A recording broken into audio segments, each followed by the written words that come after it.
In the last 2 weeks, we've seen UEFA Champions League last 16, and of course, first legs. We've seen Chelsea versus Barcelona, and of course, Manchester United versus Sevilla at Ramon Sanchez Pizjuan.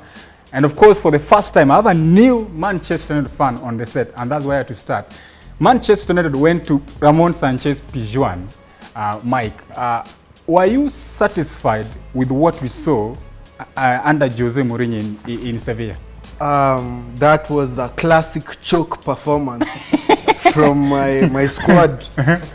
But let's start with commending De Gea. He did a really fantastic job. So it's only De Gea we have to commend. Wait. I recommend he should get 500k a week, a very high increment in his salary. He was really fantastic, saving some unsavable shots that probably the Arsenal goalkeeper, we all know he would have not gotten anywhere near that. We have a world-class keeper, but so do you think the game plan of Jose Mourinho worked? No, it failed terribly.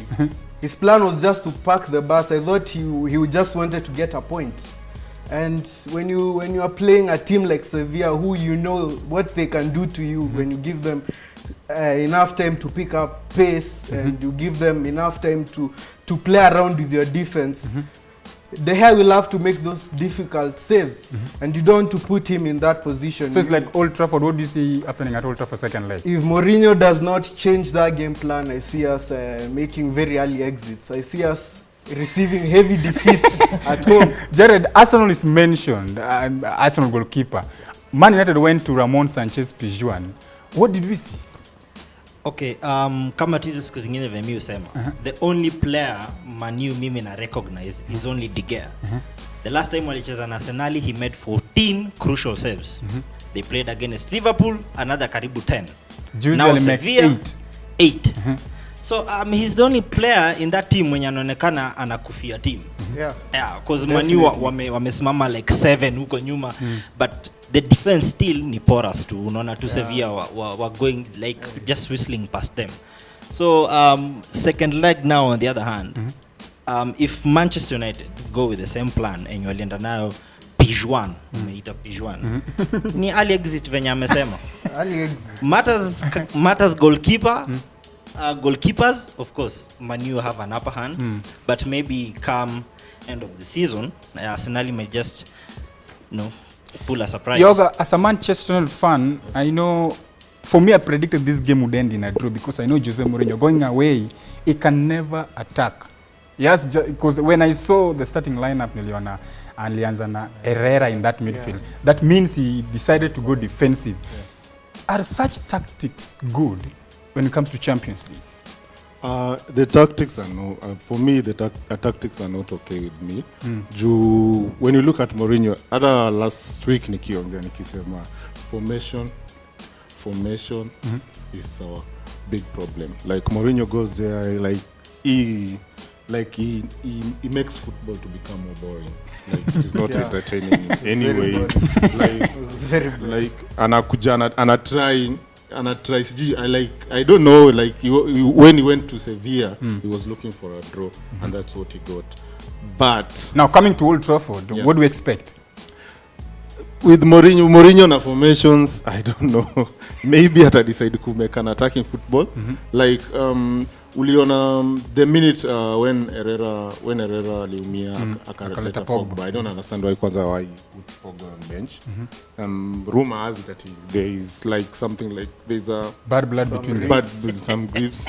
So I don't know. But even Rashford did not start. Kwenda attacking with who?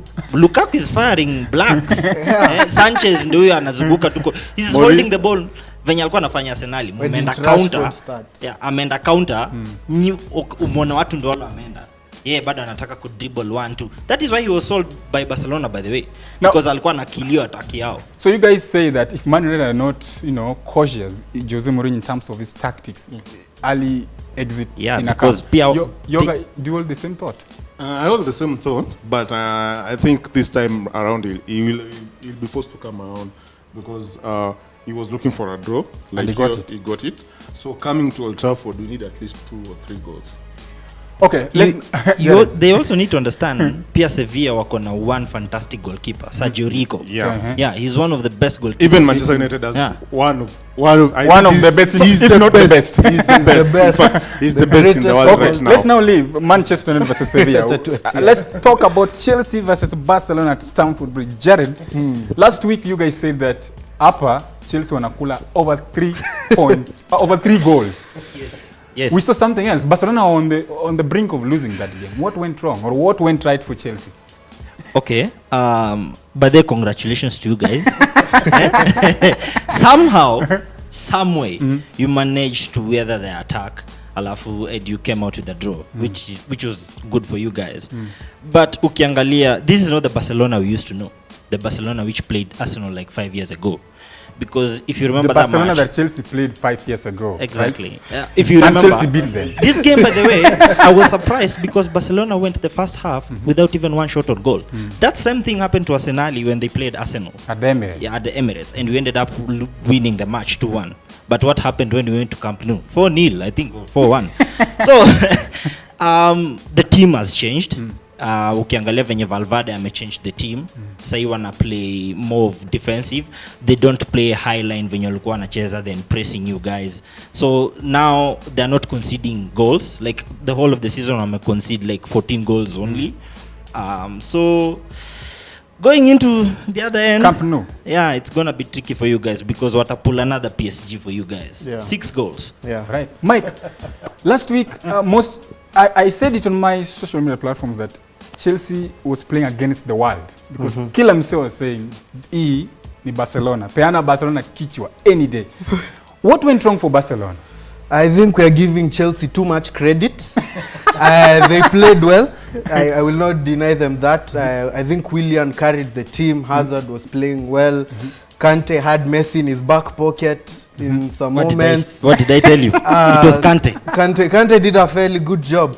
But I think going into the Camp Nou, you should start Morata and think maybe of pairing, I think, Christensen and Luis or Christensen and Cahill so that the back four can be a bit better. But all in all, I liked Chelsea's effort. If it wasn't for that costly mistake by Christensen, I think you would have taken the 3 points. So you think Christensen Luis or Christensen Kyle can make us beat back? It is a better one. It is for a me, better that's one. being politically correct. For me, I'll go with Christensen, maybe Rudiger. Because the same Rudiger that has been, you because Cahill, do you remember when you guys played Roma? Do you remember what Cahill did to you guys? As in, alivuta the whole defense Evie, then you guys left El Shaarawy on the other end. Like he was unmarked. So Cahill akona so many silly mistakes when he comes under pressure. But he's the captain now. Yoga. Even if you're the captain, come on, give it to us, Piliqueta. Chelsea versus Barcelona. Can I say we surprised the world of football by, almost beating Barca? Yeah. When I was talking the other time, I said that Barcelona are going to whitewash Chelsea, but I was surprised. But one thing that stand out is one player, N'Golo Kante.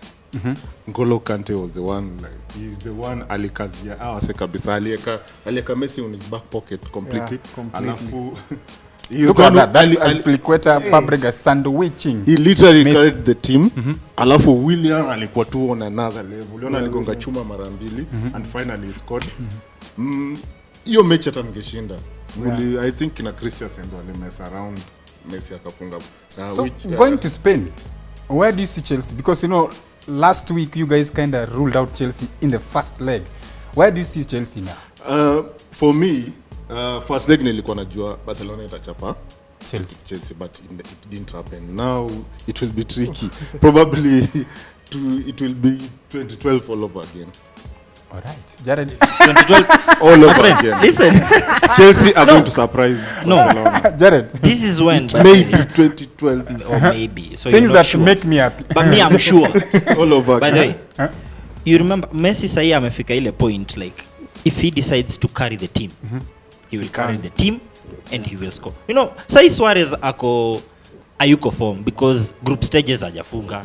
Now it's the longest drought yenye ashaikuwa in his career as a footballer. Ni like 9 matches hajafunga any goal. So it is Messi to carry. So Messi will carry that team. And trust you me, and you are telling me that TCG Bakayoko should start that game because I think his pace of football, you know, kind of matches the Barcelona kind pairing him up with Barcelona Kante. doesn't play that kind of high intensity. Bakayoko is erratic. If you pair Bakayoko and Kante, you're going to mess the team. Now, big what at 10. Assume Baka Bayern Munich Arsenal. Assume Bakayoko doesn't play that game. Who is going through to the quarterfinals? Because that day, someone has to go home and someone has to go to the final. It's obvious. Chelsea are going home. Chelsea are going home. Yes. I can say this. Chelsea had the upper hand because they were at home. They played phenomenally because they were at home. Wait until you go to Camp Nou. You will know that Messi is the god of football. 80,000. Taken back to school. You'll be taken back to school. Stadium. So Chelsea are going back home. Chelsea are going home. Now let's forget about Chelsea Barcelona. There was another game that took place last week. We had Juventus versus Spurs. Spurs went to Turin and got 2-2 draw. Yoga, Spurs, do you still hold the thought that Spurs might just eliminate Juve? Juve ni makosa yao. They'll blame themselves. They had a chance to come out of the Turin Stadium with a win, but they ended up drawing. So Wembley has become a fortress for Tote. So Hurricane is on form. The Akinasona on form. So Juve Luere. Juve. I beg to differ with him. Because when Tottenham played Juventus, Juventus lacked one of their brightest stars, Dybala, their playmaker.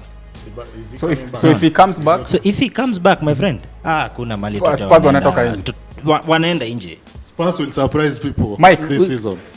I think when the lights get too bright, Hurricane we might choke. That's just my opinion, and I think Juve might prove the world wrong.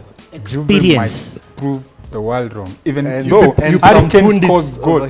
They forget Juve played. They had played 16 matches and they had only conceded once. But this time come around when they were playing with Tote, they conceded two. Even Buffon looked like he was out of place completely. So if at all they replicate the second goal, if at all they replicate what they did at Turin, Juve is good. Now they were 2 goals down. Guys, let's now talk about the biggest of them all: Real Madrid versus PSG. Real against all odds beat PSG 3-1. Mike, nani anaenda nyumbani? PSG are going home. Neymar is not ready. He's still the son of Ronaldo in metaphorical terms. So bad. But next year I think they're a lethal side. I don't think they can school Real Madrid the way they are supposed to. Don't you think we can see the Barcelona PSG thing last season? I don't think it will happen because the defensive end of Real Madrid will really step up, and they are a really formidable back four, and I think it will be a challenge to see. But I'm not ruling out anything. So on that night, who is winning? I'm going with Real Madrid. Winning in France.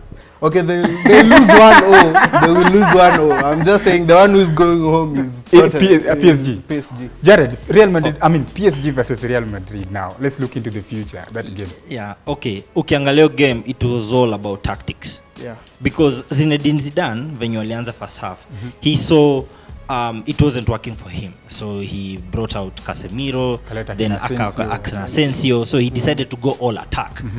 So on the other hand, now PSG walikuwa, they lacked Mota because they played Lo Celso.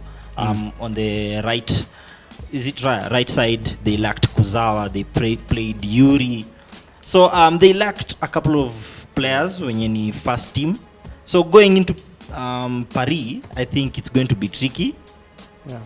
PSG are going out, which nilikuwa nimesema PSG watafika finali, but ni vibaya wamepatana na Real. This is the pairing nilikuwa naona wakifika finali. Yeah. But so wamepatana sahi. So I'm going into Paris, I'm going for a draw. A draw. Yeah. Means Real Madrid are in the quarters. Yeah. Yoga, tell us, are you going to be on the PSG side? Last week I had written off Real Madrid, and they ended up surprising me completely. I had written Cristiano off. He came back. He scored 2 goals, fantastic goals. But this one I still insist. When I was saying about Neymar last season when they were playing Barcelona, it was almost similar. Like he lost on 14th of February. They went back to Camp Nou. They won. Again he lost while at PSG. Sorry, at Real Madrid. At Real. Akiwa away. Akiwa away. So anarudi home. So kuna something may happen now. So for you see PSG beating Real Madrid and eventually qualifying for quarters. They may. You're not sure. They may. I'm not sure. I was so sure last time they were going to win, but I was surprised. That's UEFA Champions League last 16 first legs. We've seen Chelsea drawing 1-1 versus Barcelona, and of course Manchester United going to Ramon Sanchez Pizjuan drawing 0-0. Second legs are coming in like 2 weeks' time. Which team do you think, or which teams do you think will make it into the quarterfinals?